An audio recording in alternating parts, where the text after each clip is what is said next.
possiamo vedere in questo caso la scelta è quella di proporre colori freddi. Όπως μπορούμε να δούμε, σε αυτό εδώ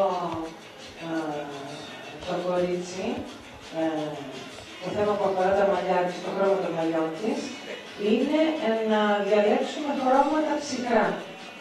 Ricapitoliamo, qui è stata usata la gamma delle nuance HC, i colori HC. Λοιπόν, ανακεφαλαιώνουμε ότι εδώ πέρα χρησιμοποιήθηκε το χρώμα HC, 6HC, 7HC, 8HC nelle varie sezioni. 6, 6, 7, 8 σε διάφορους τομείς. Okay?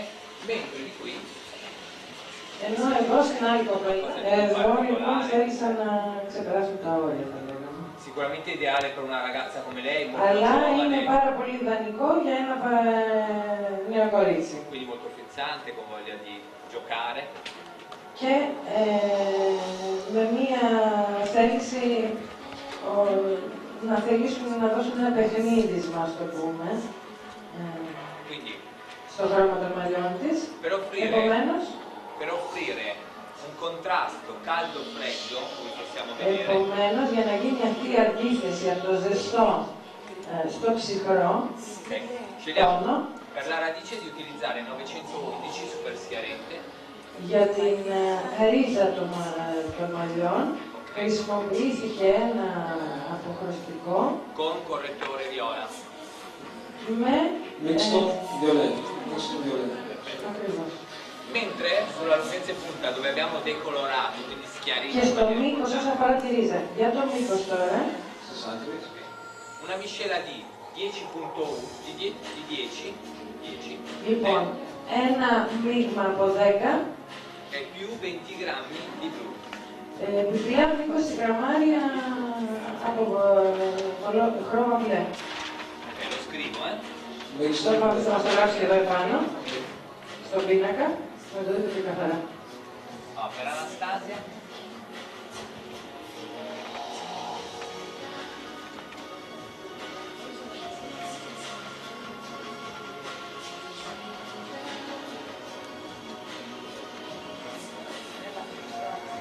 Quindi per Anastasia 6, 7, 8 HC. 6, 7, 8, 20 volumi.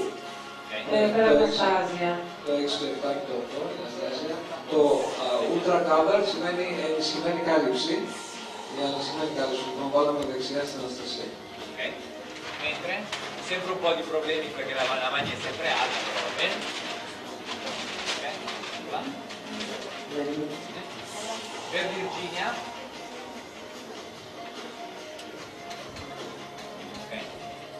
In radice. Η ρίζα γράφει τώρα τη ρίζα.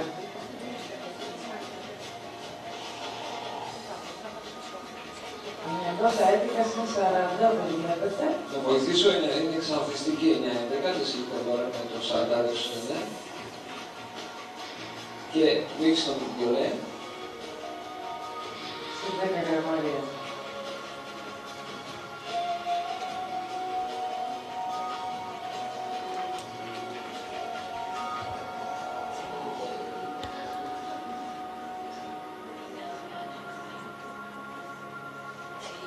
Quindi 10 grammi, il colore 10 più 20 grammi di correttore blu, 1 Το χρώμα più 2. είναι 10, συν 20 γραμμάρια το μπλε χρώμα, έτσι, η βάση είναι το 10, συν το 20 το μπλε χρώμα. Più 2, 10 blu. Και μας κάνει ένα. Και ανάμιση, λίγο να βοηθήσω, είναι δεκάρι το 10 με βάση 10, το 20 γραμμάρια να μίξ τον μπλε και 1+2 ανάμιση με δεκάρι οξυζενέ. Io vorrei fare una citatina sugli HC. Θέλει λοιπόν να κάνει εδώ μία παρένθεση απάνω στο AKC, το οποίο είναι ενισχυμένη κάλυψη, είπαμε. Ultra cover. Perché i colori HC però per ottenere dei risultati neutri, più freddi, più nordici, diciamo, con l'obiettivo di necessitare coprire i capelli bianchi in questo caso. Έχουμε ένα πάρα πολύ ωραίο παράδειγμα, μια εφαρμογή η οποία μας επιτρέπει να διατηρήσουμε ένα χρώμα, να έχουμε σαν αποτέλεσμα ένα χρώμα της μόδας. Il ramato o il rosso in fase di schiaritura. Το οποίο εξουδετερώνει το κόκκινο l'arancio o il giallo in fase di schiaritura. Λοιπόν, το οποίο εξουδετερώνει το πορτοκαλί και το κίτρινο του βοηθητικού. Λογικά, αν δεν καταλαβαίνω, είχε πριν κίτρινο και πορτοκαλί και τώρα έτσι εξουδετερώσαν το πορτοκαλί και βγήκε αυτή η απόχρωση. Ναι, ακριβώς. Però è chiaro che gli HC nascono anche per garantire un'eccellente copertura dei capelli bianchi resistenti. Αλλά όμως αυτό πρέπει να είναι εμφανές και πρέπει να δώσετε πιο πολύ σημασία, είναι ότι καλύπτει πάρα πολύ τα λευκά μαλλιά. Είναι η ειδική σειρά πολύ ενισχυμένης κάλυψης, ακόμα σε πολύ δύσκολες περιπτώσεις βάζουμε αυτή τη σειρά για να καλύψουμε. Però il vantaggio Άλλες μορφές της ίδιας εταιρείας Στις υπόλοιπες βάσεις του προτεραιότητα è che rimangono belli colori, non colori opachi. ότι το χρώμα παραμένει ωραίο, δεν είναι δηλαδή θαμπό. μας δίνει το χρώμα που λέγω στο χρωματολόγιο και όχι τη βάση που ίσως είναι πιο άτομα. E si possono miscellare Και μπορεί να ανακατευτούν κιόλας. con tutti gli altri colori della Με όλα τα άλλα της Και πρέπει να το χρησιμοποιήσουμε σαν βάση για να καλύψουμε λεπτά με άλλες αποχρώσεις.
Η Εύα είναι έτοιμη. Όπως είπαμε πριν, βάλαμε μέχρι αυτό το σημείο το 6 της Enjoy με το κανονικό ενεργοποιητή και από εδώ και κάτω το 8,7 με το booster. Έχει ένα πολύ φυσικό αποτέλεσμα, πολύ γυαλιστερό το μαλλί, πολύ απαλό και τελειώσαμε με το Brillex για λίγη παραπάνω λάμψη.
αριστερά χρησιμοποιεί την δάκτρα στάντα και δεξιά το παπάγια, πάστα για χρήση σε βήμα, όχι πολύ αριστερή.